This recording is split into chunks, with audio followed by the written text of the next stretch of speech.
सीधे हाथ पे गिराते जाएं, सीधा हाथ धो लें और फिर इससे अपना डब्बा वो निकाल कर आप गुस्ल कर लीजिए तो गुस्ल हो जाएगा। ये कहते हैं बाज़ लोग कहते हैं या किताबों में लिखा होता है कि फुला आयत इतनी मरतबा पढ़ ली जाए तो आपका मसला हल हो जाएगा, क्या ये बात दुरुस्त है? लेकिन जो भी ऐसा लिखता है वो उसे कहने का मतलब ये नहीं है कि हम 100% श्योरिटी के साथ कह रहे हैं कि ऐसा जरूर हो जाएगा। ये होता ये है कि इंसान की तजरीबात में कोई चीज़ आती है या अकाबरीन के तजरीबात में आई थी, उन्होंने कोई बात किताब में लिख दी तो आगे उसको नकल कर दिया जाता है और गोया कि यहाँ पे यूं कहना चाहते हैं कि ये अगर आप अमल इख्तियार करेंगे हो सकता है कि अल्लाह ताला इसकी बरकत से आपके मसले को हल कर दे। लेकिन बाज़ वक़्त अल्फाज ऐसे लिखे होते हैं कि वो लगता है कि 100% इससे मसला हल हो जाएगा, लेकिन ऐसा नहीं होता है। अल्लाह तबारक व तआला चाहेगा तो मसला हल होगा, अल्लाह ताला ना चाहे तो आप कितने ही ज्यादा हजार वज़ाइफ पढ़ लें आपका मसला हल नहीं हो सकता। तो गोया कि फ़ाइल हकीकी अल्लाह तबारक व तआला है, वसीला इख्तियार करना, ज़राए और असबाब इख्तियार करना ये हमारा काम है। तो लिहाजा कोई अच्छा सा कोई वजीफा आप इख्तियार करना चाहें इसमें कोई हर्ज नहीं है। और मैं ज्यादा बेहतर ये कहूंगा कि कुरान से बढ़कर कौन सा वजीफा हो सकता है? कुरान से बढ़कर कोई बाबरकत किताब है तो दिखाइए।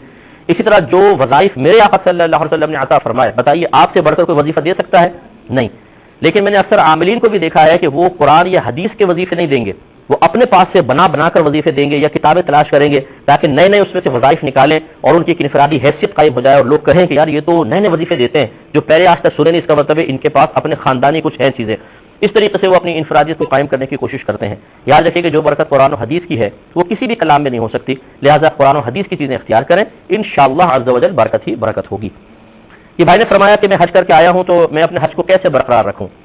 तो भाई हज बरकरार नहीं रखा जाता, मतलब ये कि हज बरकरार रखने का जहन ना बनाएं, बल्कि आप अल्लाह तबारक व तआला की इताअत और फर्माबरदारी का जहन बनाएं कि आप एक नेक और मुसलमान सही आदमी बने और अपने हज की मकबूलियत की अलामात अपनी ज़ात के अंदर तलाश करें। जिसका हज मकबूल होता है जब वो वापस आता है तो वो गुनाहों से अपने आप को मुकम्मल बचता पाएगा, इबादत पे इस्तिकामत हासिल होगी, इल्म दीन सीखने का जज्बा पैदा होगा, नेक लोगों की सोहबत में रहेगा, बुरों की सोहबत को छोड़ देगा, खलवत को पसंद करेगा, ज्यादा लोगों के दरमियान रहकर जिनके साथ खास तौर पर कुछ गुनाह हो सकते हो, नाजायज बातें हो सकती हो, उनसे वो किनारा कशी इख्तियार करेगा। अगर ये अलामात अपनी ज़ात में आप पाएं तो समझ लीजिए कि हज आपका मकबूल है, इंशाअल्लाह मकबूल है। हुस्न नज़र कायम कर सकते हैं, 100% नहीं है, लेकिन बाहर अलामात बुजुर्गों ने लिखी हैं तो फिर आप मुतमईन होकर जिंदगी गुजारे। और अगर आप ये समझते हैं कि वहां से वापस आते ही आपने शरारतें शुरू कर दी है, आप टीवी खोलकर बैठ गए हैं, फिल्में देख रहे हैं, ड्रामे देख रहे हैं, नाजेब चीजें देख रहे हैं, जबान पे गीबतें जारी हैं, चुगलियां कर रहे हैं, नमाजों का कोई ठिकाना नहीं है, पढ़ रहे हैं नहीं पढ़ रहे, और फिर आप ये चाहें कि मेरा हज बरकरार रहे और मैं हज की बरकत से फैज़याब हूं, तो ये सही नहीं हो सकता है। अपने अमल में आपको तब्दीली लाजिम लानी ही पड़ेगी।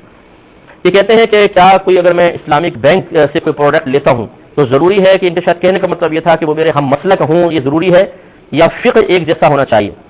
देखें, फिक़ही मसाइल में मसालिक नहीं होते हैं, ये जो मुख्तलिफ मकातिब फिक्र होते हैं ये अकायद के एतबार से होते हैं। लिहाजा अगर फिक्र के एतबार से कोई भी शख्स ऐसा है कि जो फिक़ह हनफी के मुताबिक आपको कोई गाइडलाइन दे रहा हो तो फिर उसका कोई मतलब अकीदे से कोई ताल्लुक नहीं है, वो तो फिक़ह हनफी का मसला है जो आपको बताया जा रहा है, तो आप उससे बिल्कुल वो हासिल कर सकते हैं।